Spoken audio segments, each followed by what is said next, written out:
আমাদের রাস্তা সুরক্ষা না হওয়ার জন্য অবরোধ চলছে, আমাদের রাস্তা সুরক্ষা চাই, আমরা রাস্তা সুরক্ষা না হওয়ার জন্য অবরোধ চলছে। এই রাস্তা অবরোধ হয়েছে আমরা দীর্ঘদিন ধরে, প্রায় 2 বছর ধরে এই জায়গাতে জল নিষ্কাশনের ব্যবস্থা নাই। তার কারণে এখানে প্রচুর পরিমাণে জল জমাট আছে। তাই আমাদের স্কুলের ছাত্রছাত্রীরা এবং গ্রামের সাধারণ মানুষ দরিয়া এবং স্কুলের স্টুডেন্ট হোক মাস্টার হোক কেউ এদিকে যাতায়াত করতে পারে। সামনে একটা হাই স্কুল আছে, এই স্কুলে প্রায় বন্ধ, বিকল অবস্থায় আছে।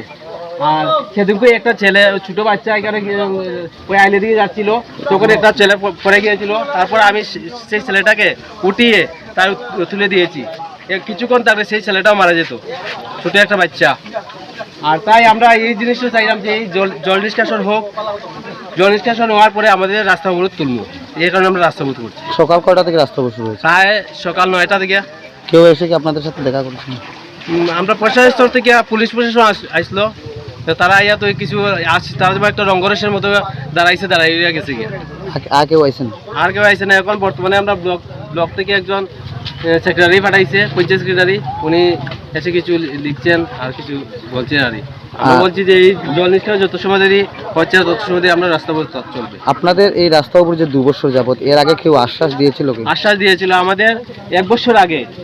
আমাদের চেয়ারম্যান শ্রীপদ দাস তিনি নিজে এসেছিলেন, এসে বলেছিলেন যে টেম্পোরারি একটা জলের ড্রেন দিয়ে জল নিষ্কাশন করে বলে দিয়েছিলেন যে 1 মাসের ভিতরে এখানে ব্লক দিবেন এবং পাকা ড্রেন করে দিবেন। তার 1 বছর হয়ে গেল, তার কোনো সুব্যবস্থা হয়নি। তার কারণে ওই পুনরায় ওই ব্যক্তি আবার ওই ড্রেনটি বন্ধ করে দিয়েছে। বিশ্বজিৎ দাস উনি আবার ড্রেনটা বন্ধ করে দিয়েছে। উনি একটা দাবি ছিল যে পাকা ড্রেন এবং তার যে জায়গাতে জল পড়বে এই জায়গাতে একটা ব্লক বয়াইয়া এটা নিষ্কাশন করার জন্য। আর শ্রীপদবাবু বলেছিল যে 1 মাসের ভিতরে এটা করে দিবেন, কিন্তু 1 বছর হয়ে গেছে, তার কোনো ব্যবস্থা করেনি তিনি।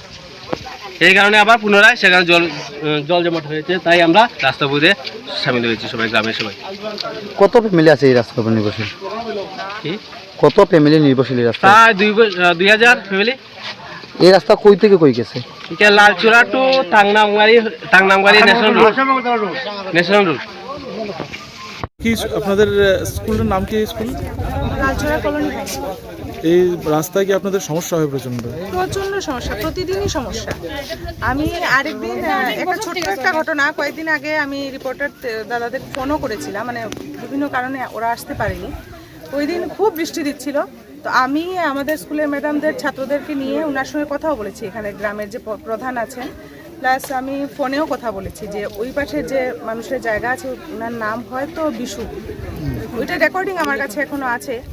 তো প্রধান যে ম্যাডাম উনি আমার সঙ্গে কথা বললেন, হ্যাঁ খুব কষ্ট হয় ম্যাডাম, বুঝতে পারি, সব কিছুই বুঝতে পারি, খুব কষ্ট হয়, কিন্তু কি করব বলুন তো। আমি বললাম যে আপনার এদিকে যে একটা মাটি দিয়ে উঁচু করা আছে ওইটা কবে থেকে? বলে ওটা অনেক আগে থেকে। ওইদিকে বৃষ্টিতে দিয়ে জল যায়, আমার জমির সব মাটি ধুয়ে নিয়ে চলে যায়। আমি বললাম বৃষ্টি তো উপর থেকে দিলে তো জমি থেকে জল এরকমভাবেই যাবে। উনি বললেন না এরকম হবে না, এরকম এটা খোলা যাবে না ম্যাডাম, এটা খোলা যাবে না। আমি বললাম কেন খোলা যাবে না? আমরা প্রতিদিন কষ্ট হয়, ছোট ছোট যে সকালের বাচ্চাগুলো আসে পুরো বুক পর্যন্ত জল থাকে, আমরা কি করে যাব? তো ওনার সঙ্গে কথা বললাম। তারপরে যে ওই পাশে যে বিশু, যে ওনার সঙ্গে ফোনে কথা বলেছি, উনি বললেন কি, আমি বললাম যে দাদা এরকম অবস্থা, আপনারা দুইজনে মিউচুয়াল করে একটা কিছু ব্যবস্থা করুন, আমরা তো প্রতিদিন খুব লাইফ রিস্ক নিয়ে ওই দিকে যাই। গ্রামের মানুষ একদিন বেরোলো, পরের দিন না বেরোলো কিছু হয় না, আমাদের তো স্কুলে প্রতিদিন যেতে হয়। উনি আমাকে উত্তর দিলেন যে এদিকে তো অনেক মাস্টার মশাই, ওনার ভাষায় উনি বললেন যে অনেক মাস্টার এসেছেন আর গেছেন, আপনি এসেছেন ওইখানে জল ছাড়াতে, রাখুন রাখুন ফোন, বলে আমাকে গালিগালাজ করলেন। রেকর্ডিংটা আছে, আমি ইচ্ছে করলে দিতে পারি।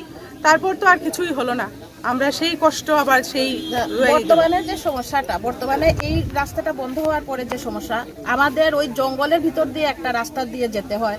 এটা কোনো রাস্তা নয়, এটা কোনো রোড নয়, এত দূর ঘোরা না হলেও 4-5 কিলোমিটার হবে। আমরা অনেক দূর থেকে আসি, তারপরে এখানে আমাদের সময় নষ্ট হচ্ছে। একটা টুকটুক যদি কোনো মধ্যে নিয়ে যাওয়া যায়, আরেকটা ক্রস করতে পারে না। হ্যাঁ, তারপরে এখানে একদম পিচ্ছিল, রাস্তাটা একদম পিচ্ছিল, স্লিপ করে। তারপরে হ্যাঁ, আমাদের ম্যাডাম উল্টে পড়ে গেছেন, আমরা সবাই কিন্তু এখানে ম্যাডামরাই এই স্কুলে, এখানে টুকটুকও যায় না।